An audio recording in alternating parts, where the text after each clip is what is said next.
স্বাগত ডিবিসি সংবাদে। এবার জানাবো খবরের বিস্তারিত। আপনাদের সাথে আছি আমি ফারহাদ তাসনিম। ট্রাম্প প্রশাসনের নতুন শুল্ক দেশের তৈরি পোশাক শিল্পে কিছুটা স্বস্তির বার্তা দিলেও সংকট পুরোপুরি কাটেনি। বর্ধিত 20% শুল্কের কারণে যুক্তরাষ্ট্রের বাজারে পণ্যের দাম বাড়বে, কমবে বিক্রি। এর প্রভাব পড়বে দেশের পোশাক শিল্পে। টিকে থাকতে হবে প্রতিযোগিতার বাজারে। রপ্তানি ধরে থাকতে হলে পণ্য এবং বাজারে বৈচিত্র্য আনার তাগিদ দিয়েছেন বিশ্লেষকরা। ট্রাম্প প্রশাসনের বাড়তি 20% শুল্ক আরোপে যুক্তরাষ্ট্রের বাজারে দেশের তৈরি পোশাক রপ্তানির জন্য শুল্ক দিতে হবে 35%-এর বেশি।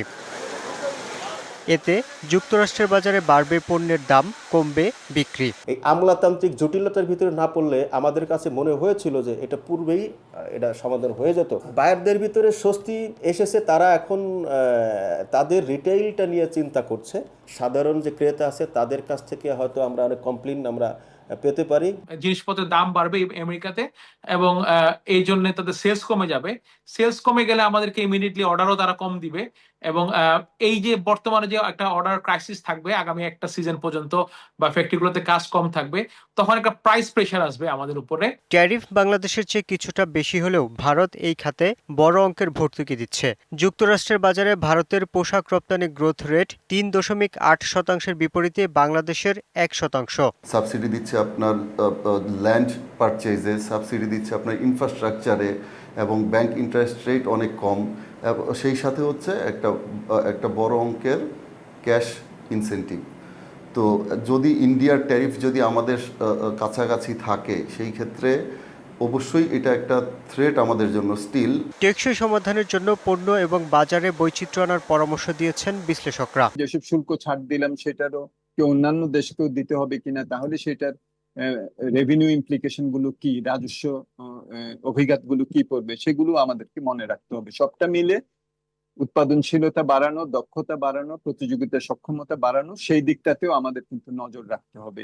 একই সাথে দ্রুত জ্বালানি সংকট দূর করা, আমলাতান্ত্রিক জটিলতা কমানো, ভ্যালু এডিশনের জন্য ব্যাকওয়ার্ড লিঙ্কেজ সক্ষমতা বাড়ানোর তাগিদ দিয়েছেন সংশ্লিষ্টরা। Yusuf Rana, DBC news, Dhaka. সংস্কার নিয়ে বৈঠক শেষ হলেও আসেনি পুরোপুরি সমাধান। আইনি ভিত্তি দিয়ে জুলাই সনদ বাস্তবায়নের দাবি নিয়ে বিপরীতমুখী অবস্থানে দলগুলো। প্রশ্ন উঠেছে, শীঘ্রই যে জুলাই সনদ আসছে তাতে কি সই করবে সব দল? রাজনীতি ও আইন বিশেষজ্ঞরা বলছেন, বাস্তবায়ন আর আইনি ভিত্তির বেড়াজালে জুলাই সনদ আটকানো ঠিক হবে না। সংসদ ছাড়া এই সনদকে আইনি ভিত্তি দেওয়ার সুযোগ নেই বলেও মত আইন বিশেষজ্ঞদের। সংস্কার ইস্যুতে রাজনৈতিক দলগুলোর সঙ্গে আলোচনার ইতি টেনেছে ঐকমত্য কমিশন। আলোচনার শেষ দিনে যুক্তিতর্ক প্রস্তাবের পাশাপাশি রাষ্ট্রের মূলনীতি পরিবর্তনের প্রশ্নে কোনো দল সভাও বর্জন করে। সব মিলিয়ে কয়েকটি ইস্যুতে কয়েকটি দলের কিছু দ্বিমত থাকলেও সেগুলোকে নোট অফ ডিসেন্ট হিসেবে নিয়ে 19টি সংস্কারে ঐকমত্যে পৌঁছায় কমিশন। তবে প্রশ্ন উঠেছে সংস্কার বাস্তবায়ন নিয়ে। জামায়াত এনসিপি সহ কয়েকটি দল জুলাই সনদকে আইনি ভিত্তি না দিলে স্বাক্ষর না করার কথা জানায়। আবার বৃহত্তম রাজনৈতিক দল বিএনপি মনে করে জুলাই সনদের আইনি ভিত্তির প্রয়োজন নেই। কারণ কনস্টিটিউশন অ্যামেন্ডমেন্টের বিষয় হচ্ছে সার্বভৌম পার্লামেন্টে যারা সরাসরি জনগণের দ্বারা নির্বাচিত প্রতিনিধি। এটাকে আইনি ভিত্তি না দিলে যে জিরো হবে, সেই জন্য আমরা কমিশন এবং সরকারের বিরুদ্ধে কম্পেনসেট মামলা। বিশ্লেষকরা বলছেন, রাষ্ট্র সংস্কারের প্রয়োজন জুলাই সনদ, তবে আগে এ নিয়ে জনগণের আস্থা অর্জনে রাজনৈতিক দলগুলোকে মনোযোগ দিতে হবে। সবচেয়ে সার্বভৌম শক্তি কে দেশের? সে হচ্ছে জনগণ। জিনিসটা আইনের উপরও নির্ভর করবে না, স্বাক্ষরের উপরও নির্ভর করবে না, সদিচ্ছার উপরেও নির্ভর করবে না। নির্ভর করবে পার্লামেন্ট নির্বাচনটা ঠিকমতো হচ্ছে কিনা এবং জনগণ কাকে নির্বাচিত করলো এবং তাদের মতাদর্শ কি তার উপর। ওই যাই যা করেন, নির্বাচন ছাড়া তো কোনো অল্টারনেটিভ নেই। কাজে আমার এই যে এত এই ধরনের এখানে কিন্তু বিরোধ যে কোনো সময়, গতকালকে আপনি দেখেছেন, মানে কিছুটা কিন্তু উত্তেজনা হয়েছে। একদল কিন্তু ওয়াকআউট করেছে, ইভেন একদল আপনার বলেও দিচ্ছে যে আমরা কিন্তু সাইন নাও করতে পারি। তো এই সমস্ত রিস্কের মধ্যে আপনি যাচ্ছেন, আপনি ইমিডিয়েট নির্বাচন দিয়ে দেন। আপনার জনগণ কি চায় এই আলোচনার মাধ্যমে, তো এটা কিন্তু এই আলোচনা ছাড়াও আগেও ছিল মানুষের মধ্যে আলোচনা। সংস্কারে একমত হওয়াকে এক ধরনের চুক্তি উল্লেখ করে সংসদ ছাড়া জুলাই সনদকে আইনি কাঠামো দেওয়ার সুযোগ দেখছেন না বিশ্লেষকরা। ইভেন যারা এখানে সিগনেচার করলো তারা কেউ মেম্বার অফ পার্লামেন্টই হলো না, তাহলে তারা ওখানে কি বলবে, কি করবে? তাদের উপরে চুক্তি বাধ্যতামূলক, তারা তো বলবে আমরা তো মেম্বার অফ পার্লামেন্ট না, আমরা কিভাবে বাধ্যতামূলক করব? আইনি প্রক্রিয়া, মানে আইনি যদি স্ট্রেন্থ দিতে হয় যেটা আইন, তাহলে সেটা পার্লামেন্টই যেতে হবে, নো অল্টারনেটিভ। ডক্টর ইউনূসের উচিত একটা নিরপেক্ষ নির্বাচন দিয়ে গাইডলাইন দিয়ে দেওয়া যে আমরা এগুলো করলে স্বৈরাচারের পুনরাবৃত্তি ঠেকাতে পারবো। এবং এরা আমার সঙ্গে আছে, এরা প্রতিশ্রুতি দিয়েছে, এরা দেয়নি। জনগণ তুমি চিন্তা করে দেখো, যারা দেয়নি তাদেরকে ভোট দিবে নাকি যারা দিয়েছে তাদেরকে ভোট দিবে। আদর্শগত ভিন্নতা থাকা স্বাভাবিক উল্লেখ করে সংস্কার ইস্যুকে সবকিছুর ঊর্ধ্বে রাখতে রাজনৈতিক দলগুলোর প্রতি পরামর্শ বিশ্লেষকদের। Anwar Hossain, DBC news, Dhaka. জুলাই ঘোষণাপত্র 5 আগস্টের মধ্যে ঘোষণা করা হবে জানিয়েছেন তথ্য ও সম্প্রচার উপদেষ্টা মাহফুজ আলম। সামাজিক যোগাযোগ মাধ্যম ফেসবুকে এক পোস্টে একথা জানান তিনি। লিখেন, জুলাই ঘোষণাপত্র এখন বাস্তবতা। ঘোষণাপত্র ইস্যুকে গণ আকাঙ্ক্ষায় বাঁচিয়ে রেখে এটা বাস্তবায়নের পথ সুগম করবে। গেল বছর গণ অভ্যুত্থানের পর থেকে রাজনৈতিক অঙ্গনে অন্যতম আলোচিত বিষয় জুলাই ঘোষণাপত্র। অভ্যুত্থানের বর্ষপূর্তির সামনে রেখে সম্প্রতি জুলাই ঘোষণাপত্রের চূড়ান্ত খসড়া রাজনৈতিক দলগুলোকে পাঠিয়েছে অন্তর্বর্তী সরকার।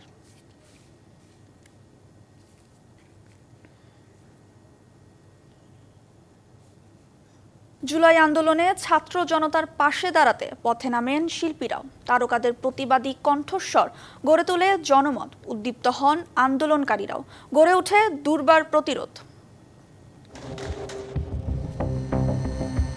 জুলাই আন্দোলন তখন তুঙ্গে।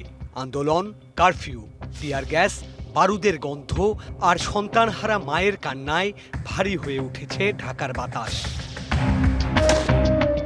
এমন সময় ছাত্র আন্দোলনে সংহতি জানিয়ে রাজপথে নামেন চলচ্চিত্র, সঙ্গীত, আলোকচিত্র, থিয়েটার সহ সবিজের নানা অঙ্গনের কর্মীরা। নতুন প্রজন্মের 9 দফা দাবি, তার প্রতি পূর্ণ সমর্থন এবং সংহতি জানাই। ভয়ের সীমানা পেরিয়ে স্লোগানে স্লোগানে জানান তীব্র প্রতিবাদ। বৈষম্য বিরোধী আন্দোলন পায় নতুন গতি। মানুষকে মেরে ফেলা হচ্ছিল, স্টুডেন্টদেরকে মারা হচ্ছিল, সাধারণ জনগণকে মারা হচ্ছিল, গণগ্রেফতার করা হচ্ছিল, সেইটা এক ধরনের সাফোকেশন তৈরি করছিল। যে দুটো দিন আমরা বেরিয়েছিলাম, আমরা আমাদের মিউজিক ফ্রেটার্নিটিকে আমরা রিপ্রেজেন্ট করেছি। অবশ্যই তখন একটা অন্যরকম একটা সময় ছিল। আমরা সবাই ধরে নিয়েছিলাম যে আন্দোলন কি আর হবে বা কি হবে, ঠিক সেই মুহূর্তে 14 জুলাই কেউ একজন আমাদের স্তব্ধ করে দিতে চেয়েছিল এবং এরপর আমরা হয়ে উঠি জুলাইয়ের কণ্ঠস্বর। ছাত্র হত্যার প্রতিবাদ জানাতেই পথে নেমেছিলেন তারকারা। স্বপ্ন ছিল নতুন বাংলাদেশ গড়ার। আপনাকে নতুন দেশ গড়তে হবে, আপনাকে প্রত্যেকদিন খাটতে হবে। আপনি জুলাইয়ের জন্য 1000 চাওয়া নিয়ে বসে থাকবেন, তারপরে বলবেন যে প্রাপ্তি হয় নাই। না, আপনাকে খেটে নড়ে খেতে হবে, সর্বোচ্চ সততা দিয়ে করতে হবে। সততার ভ্যালুজ নষ্ট হয়ে গেছিল, আমাদের প্রত্যেককে সেই জায়গায় আসতে হবে।